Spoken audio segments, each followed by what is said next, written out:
Good day everyone. So for today's video presentation, I am going to discuss about the transmittal letter. What is transmittal letter? A letter of transmittal is a short cover letter that accompanies a more complex document to explain its purpose. This letter clarifies the intent of the document or report so that the recipients understand what they are reading and why it was sent to them. So, ang transmittal letters is a short cover letter that includes a more complex document to explain its purpose. Also, this letter clarifies the purpose of the document or report so that recipients understand what they are reading and why it's being sent to them.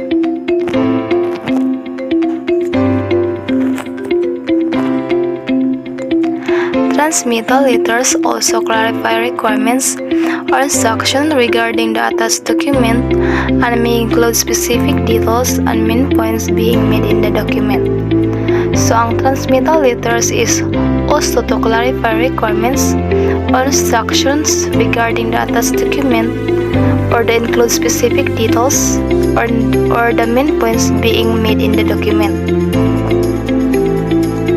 Also, the transmittal letters is also provides the recipient with a specific context and which to place the larger document and simultaneously gives the sender a permanent record of having sent the material. So, ang transmittal letters is nag-provide siya sa recipient with a specific context and which to place the larger document and gives sender a permanent record of having sent the material.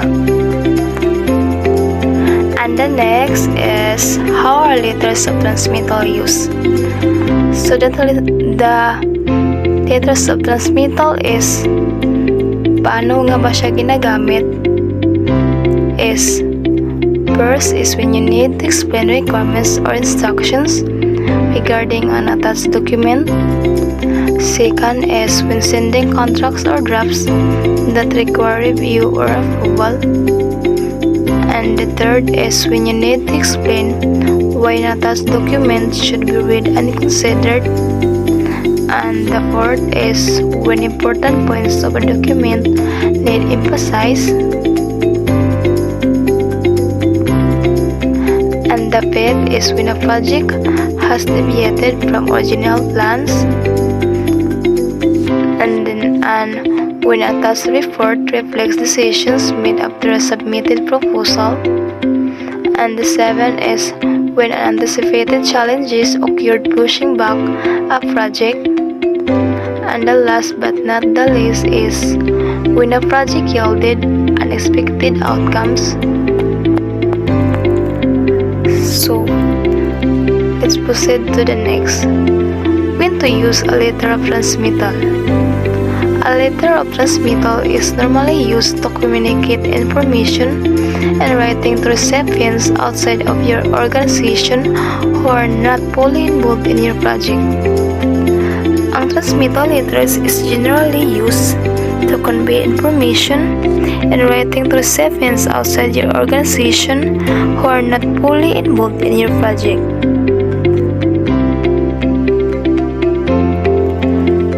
And here the most common uses for letters of transmittal. First is the scientific and technical reports, and the second is the financial reports or information, and the third is the project proposals or specific details, and the last is the confidential and sensitive documents. So, this report is continued by Jeriane Pedrosa. How to write a letter of transmittal. There is no specific way to write a transmittal letter, but most will follow a standard business letter format and be typed on letterhead. Number 1. Include a heading with the date and recipient address. Include a heading with your full name and company address located in the top left corner of the page. One line below your name and address, put the date you wrote the letter. Then one line below the address, put the recipient full name, official title, organization, and address. Second, greet the recipient appropriately. Begin your transmittal letter with a short greeting addressed to the recipient of the letter. Write the letter body. The body of the letter will normally include 4 sections. 1 is the purpose of the letter. This section introduces the accompanying document and gives the reader's context. Explain what the document is and why you sent it, so the recipient can respond and handle the document appropriately. 2. Details about attached documents. This section contains an overview of important details or highlights of the attached documents the reader should know before reading it. Make sure to state the name of the document you have attached.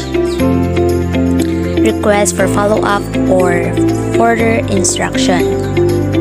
This section may suggest to the recipient to contact the sender for more information or provide instruction on what to do with the attached documents, such as to review and sign it. Last, contact information. Provide this information to the recipient so they can follow up to ask questions or get clarification on details in the document. 4. Include a short closing paragraph. Include a short closing paragraph in the conclusion. Include final remarks about the attached documents, a thank you to the recipient, and in a closing salutation such as sincerely or regards. So, tips for writing a letter of transmittal. Number 1 is be clear. Your recipient should be able to easily read and understand exactly what the document attached is for. 2. Be concise.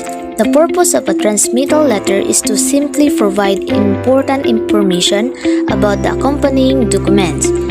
Keep your letter to less than a page with sentences briefly outlining only the specific details the recipient needs to know before opening your documents. 3. Be friendly. A more conversational tone is acceptable for transmittal letters, though they are still formal letters. Establish goodwill and maintain a positive tone throughout the letter.